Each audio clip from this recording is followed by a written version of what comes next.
Stop choosing between website tools like they all work the same in 2026 because your decision will affect how fast your site loads, how easy it to manage, and how much control you actually have behind the scenes. Building a website today is not just about design anymore. It's about performance, hosting reliability, editing flexibility, and whether you want an all-in-one system or a more hands-on setup where you control more over the technical side.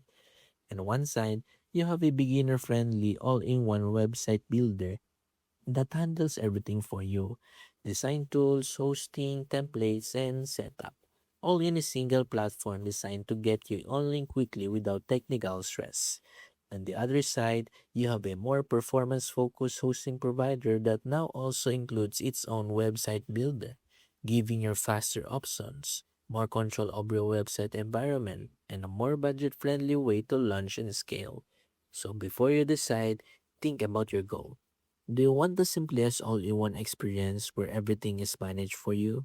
Or do you want more control over hosting performance and cost while still having access to an easy builder? Because in 2026, the best choice is not just about building a website.